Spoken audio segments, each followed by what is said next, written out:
येशू ख्रिस्तांच्या जन्मदिनानिमित्त साजरा होणारा ख्रिसमस सण हा गरिबांसाठी, गरिबांच्या हितासाठी साजरा करावा असे आवाहन बेळगाव धर्मप्रांताचे धर्माध्यक्ष बिशप डेरेक फर्नांडिस यांनी ख्रिस्ती समाजाला केले. शहरातील कॅम्प परिसरातील बिशप हाऊसमध्ये माध्यमांशी बोलताना त्यांनी सांगितले की या ख्रिसमस सणाच्या निमित्ताने ख्रिस्ती समाजाने न्यायासाठी काम करावे, तसेच करुणा, वाटणी आणि शांततेचे मूल्य जपणारा समाज घडवण्यासाठी प्रेरित व्हावे.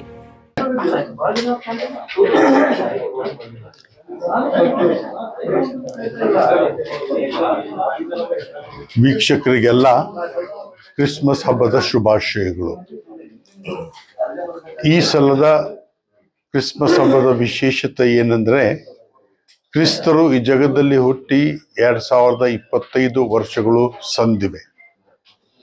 ಈ ಕಳೆದ ಒಂದು ವರ್ಷದಿಂದ ಈ ಕ್ರಿಸ್ಮಸ್ ಹಬ್ಬದ ಸಲುವಾಗಿ, ಈ ವರ್ಷದ ಸಲುವಾಗಿ ನಾವು ಅನೇಕ ರೀತಿಗಳಲ್ಲಿ ತಯಾರಿ ಮಾಡಿಕೊಂಡು ಬಂದಿದ್ದೇವೆ.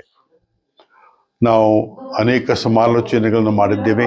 ಕುಟುಂಬದ ಬಗ್ಗೆ, ಯುವಕರ ಬಗ್ಗೆ, ಮಕ್ಕಳ ಬಗ್ಗೆ, ಸ್ತ್ರೀಯರ ಬಗ್ಗೆ, ಈ ಸಮಾಜದಲ್ಲಿರುವಂಥ ಅನೇಕ ಸಂಗತಿಗಳ ಬಗ್ಗೆ ನಾವು ಆಲೋಚನೆ ಮಾಡಿ ಅವರಿಗೆಲ್ಲ ಕ್ರಿಸ್ತರ ದೇವರ ಪ್ರೀತಿಯನ್ನು ನಾವು ಯಾವ ರೀತಿಯಾಗಿ ಹರಡಬಹುದು ಎಂಬುದರ ಬಗ್ಗೆ ನಾವು ಸಮಾಲೋಚನೆಯನ್ನು ಮಾಡಿದ್ದೇವೆ.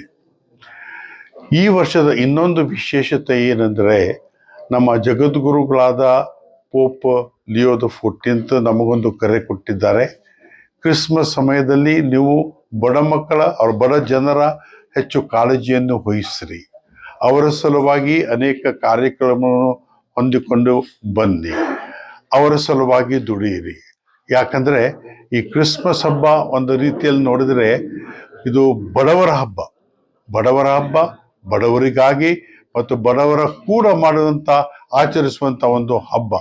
ಈ ರೀತಿ ಇರುವಾಗ ಯಾವ ರೀತಿಯಾಗಿ 2000 ವರ್ಷಗಳ ಹಿಂದೆ ಯೇಸುವೆ ಸ್ವರ್ಗದಿಂದ ಈ ಧರೆಗೆ ಬಂದು ಒಂದು ಬಡತನದ ಜೀವನವನ್ನು ಸಾರಿಕೊಂಡು ಹೋದರು, ಮಾನವನಾಗಿ ಅನೇಕ ರೀತಿಯ ಕಷ್ಟವನ್ನು ಸಹಿಸಿಕೊಂಡು ಹೋದರು.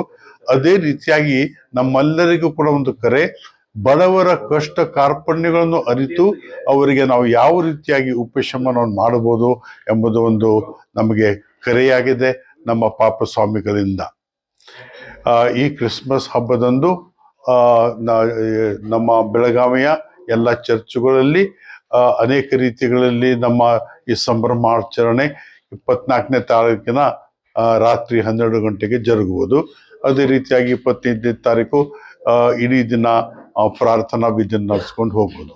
ನಿಮಗೆಲ್ಲರಿಗೆ क्रिसमस हब्बद शुभाशयಗಳು. अलीकडेच बेळगाव येथे झालेल्या अधिवेशनानिमित्त मुख्यमंत्री सिद्धरामय्या यांनी येथील धर्मप्रांताला भेट देऊन सन्मान स्वीकारला. याचा मला आनंद झाला आहे.